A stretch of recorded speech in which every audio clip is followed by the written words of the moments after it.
By the way, this what just happened reminds me of this. It's happened. I was talking about a mirror outside. This actually happened before, very similar, with a different bartender and a different comedian. Actually, eerily similar. It was with Christy Herman, the bartender from like 11 years ago. Yes. Yes. The first two boobs I ever saw. I've seen 11 boobs on the show. The first two were Christy's. Titties! Source Christie's. The first 18 I saw were Christie's. Well, she showed them 3 times that night, but I missed the first two. That's why she showed them again. And I won't say who the comedian on stage was that time, because the last time I mentioned this, it got back to him, and he got pissed on me mentioning this. He seems to remember it differently, but we were all here. I'll give us the initials. I'm not going to do that. Go back. I probably posted about it before. You can go back and find it. But yeah, it was something similar. The bartender, Christy, was yelling at him, and then he's like, I'm a touring comedian. You're nothing but a bartender. And it got really nasty like that. And then she banned him. So it's tonight. All right. So guys, the non-wrestling portion of the show is over. I'm sorry if that sets the bar too high for the wrestling portion, but we're about to start that. Before we go on, Tomorrow Mary's here next Monday, that's the 25th. I'm back here December 2nd. I have 3 shows in December, 2nd, 16th, and 30th. And I hope Cole Young drops in on the 30th, because it's his birthday. And he was born the day the Detroit Lions last won the NFL title, and they're like favorites now, so that would all work out. And then the next wrestling show, I guess, will be the Christie Rumble in January. I don't know the date is for that yet. There you go. You know what? I thought I was going to wear my BWO shirt tonight. Would have made a good parent. This was next. All right. It's time.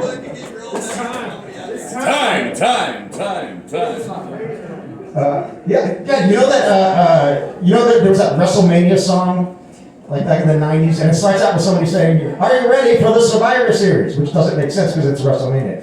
I never know whose voice that was, but it was actually Jimmy Garvin, who was in WWE for one day, but his promo totally died. I saw it finally. Anyway, it is time. Ladies and gentlemen, welcome to the magnificent Crispy Dome. Yeah! And welcome for the Thanksgiving Spectacular. Welcome to the Crispy Series. If you're new to the show, here's how we do it. 4 times a year, WWE has they have their big 4 pay-per-views: Royal Rumble, WrestleMania, SummerSlam, Survivor Series. My Survivor Series is on the 30th of November, so this is my last show before that. So we have a wrestling-themed show tonight, the Crispy Series. The next 10 comedians or so it'll be comedy, it'll be cutting promos, it'll be entrance music, chants, and there will be at least one wrestling match on this very stage. One of the participants is here, Chris McGalley, who's the interim champion. You may have seen him walking around with the belt, and then he will be unifying the title. The lineal champion, Jeremy Scipio, will be here later tonight. He is running late, but when he gets here, we will have that match. Irresponsible. Nah. Well, he's the main event, so he can get here late. That's What is he, like Brock Lesnar or something? That's the name that popped in Does my he have head. a huge cock tattooed on his chest? Pointing right at his hungry, wanton mouth. I'm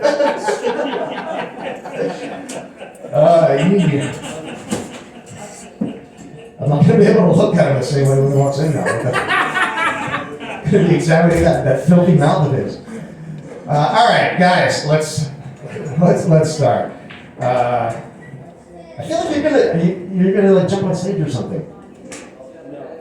Because you're like standing here, you're piecing around. And yeah, I think it's the NWO thing it's throwing me like something. Yeah. It's just, sometimes I say like if somebody's standing there, it throws me off. I think if somebody standing here throws me off. Yeah, that wasn't very frightening at all. All right, guys, my first guest. Here we go.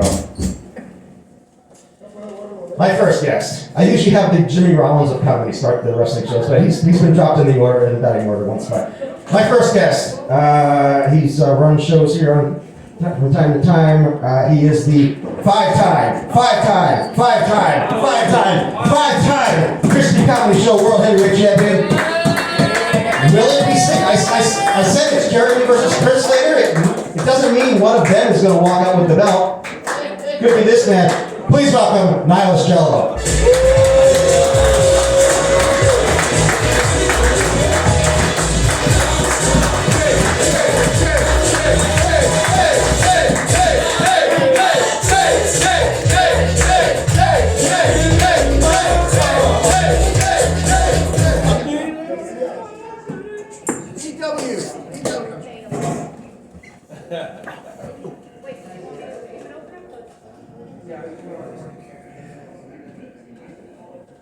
Yeah!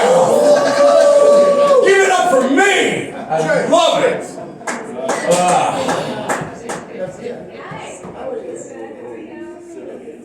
A lot of people have been talking about Tyson tonight. And I want to say, how was that fight?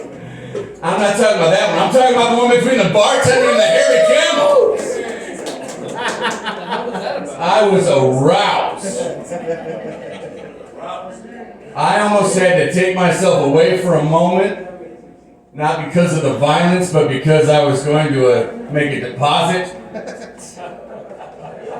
of gravy. God, that was hot. I just like it when chicks fight, which was also the only good fight on Friday. Yes. It was. I travel around a lot because I'm a working comic, not like that fucking whore that just got banned from here. And I watch a lot of late night TV, and I get caught up in the commercials. And I saw this commercial for a little bracelet that controls your circulation and it makes you lose weight. And I saw these people go down from 400 pounds to like 180 pounds. And I'm like, I don't think it works that well, but it might work a little bit. So I bought the bracelet. And I know it's gonna work because I put it on and I can't get it off. And it hurts. So I'm now gonna lose enough weight to get the bracelet off. That's how it works. It's not a circulation thing. It's locked on and it's cutting off the circulation. If I want my left hand, I'm gonna have to diet. Here comes the celery.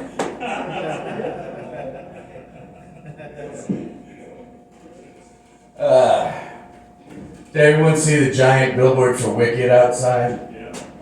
Yes. I think it's a shitty musical. One, because the music's bad. Two, because I don't like it when you mess with already told folklore. You can't change the past. You can make a future, but you can't change the past, especially the bad music. And the biggest thing that they're talking about in Wicked is that there was a poster made by a fan where they brought down the brim of the witch's hat to look like the Broadway poster. And the actress threw a conniption fit and said, "This isn't a fan of mine. Our poster had my face on it, where you could see my stare, and I stared out at the audience to show them my intensity. And that's what our poster should be. It should be my face." And everyone got mad at her because they said this was a fan of Broadway and a theater who just wanted to do something nice for a production you're in. Why can't you just say thank you and be on your way? Well, as a performer, I'm like, if you take my face off something, I'll kill you, motherfuckers. I want the press. I want you to see this. As sad as it is, my face is not good anymore. It once was. It was nice. It had bone structure. And a chin. And now I just put a beard there. Just because I'm like, it's kind of like sweeping all the dirt into your closet, and just throwing everything in there and shutting the door. It's like, it's still a mess, but like, you can't tell right now. I've got it covered up. But it's weird that she got mad at her face, not the tracks that they used of her voice, because her singing's terrible. If you've heard any of the leaked footage of that movie, her singing is god awful.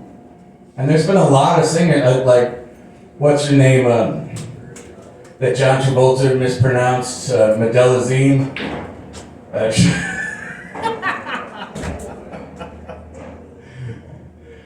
She was great in that role, and the new chick is not. She's flat, and it's in a movie now for forever. Listening to her not do a good job, and I'm just like, when did we start doing affirmative action on R&B? Because didn't we steal it? We borrowed it from its originators, and are now kind of giving it back as a gift. That doesn't make sense to me. Other than, man, the world is racist.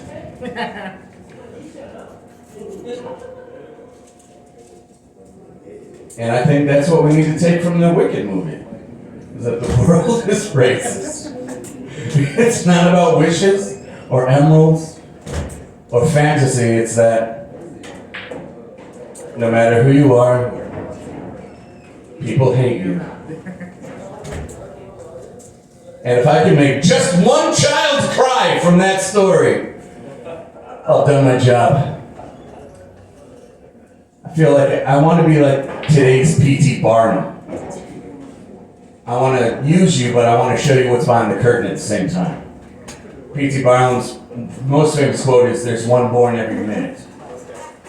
But what most people don't know is he has a famous story about how he likes to build people up, not to see where they're going, but to watch them fall. He likes to take people, bring them up through the ranks, make them talented, make them famous, make them egotistical, make them believe that what they do, they are the best at, and have them go out to the world to show they're the best at it, and then come crawling back to him broken, begging for a job, where he'll say, "Well, we don't have ringmasters now, but we need a new ape boy. And we could feed you all the chicken scraps and bones, and we'll give you a bottle of whiskey a day." And he loves to watch them accept that offer. They've been rich, they've been powerful, and now he's feeding them the garbage just to get them drunk. And people think that's a terrible way to behave, and I'm like, P.T. Barnum, you goddamn genius. That is how you get the best ape boy. That's not funny, that's just a story. I'll get back to it later. The holidays are coming up. I wanted to depress everyone just enough to talk about Christmas. When I was a kid, I wanted to be a hitman. I'll bring this back to Christmas, don't worry. I want to be one of those government spoofs where you join the Marines and they find out you just have enough moral flexibility that they could take you into their special missions. And I could poison like ambassadors and assassinate tyrants. But I don't have the build for that. I'm a bit too bulky. I can't climb through air vents like Die Hard.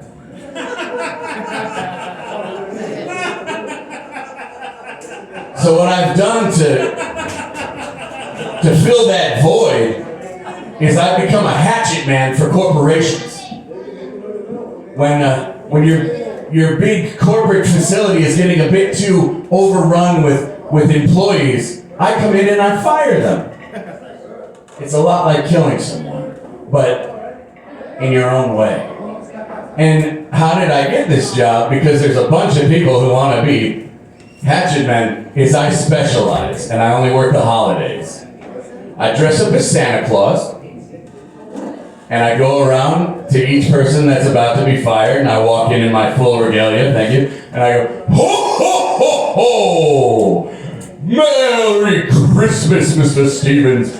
Your work here has been appreciated for the last 13 years. And what we're going to give you this Christmas is this very generous severance package. And also we'll throw in some toys for, is it Jeff and Joanne? Yeah, okay, they'll have a happy time as well. Remember, this place employed you and now it is sending you into your own world. Good luck and good cheer. Plus, sign this NDA. If you talk about this, we're going to take you for everything that you no longer have. Merry holiday and ho ho ho! And I call my company Sleigh Bells. S-L-A-Y. Alright, I got the light. I'm gonna use it a little bit like Barry Sobel, where I'm gonna do a bit and not just a minute, but have you ever just gotten disgusting? Like, you've been sad, so you just sat in bed for 5-6 days in the same hoodie and sweats like I'm wearing now, and you don't wash, you don't bathe, you have wrapped up food deliveries all around you because you didn't get up to throw them away. Beer bottles are strung across the floor, and you're just in a mess. And then an angel comes, and to me that angel was a telemarketer that I got to talk dirty to until they hung up on me. They said, have you ever thought about updating your car insurance? I was like, yes, I have. I don't have a car, but I've thought about it. And while I was talking to them, I reached down and I scratched the little valley in between my balls and my fat, and I pulled it up and I sniffed it. And it was the foulest thing I've ever smelled in my life. It smelled like someone had put out a cigar in wet socks into buttery popcorn. Why? And it was the grossest thing I've ever come in contact to. And I just have to thank that telemarketer That's my word. for sending me back to the shower and shaving and becoming a human being again. And yes, I'd be happy to accept that bottle of whiskey and whatever chicken bones you have. Thank you, I'm the nihilist.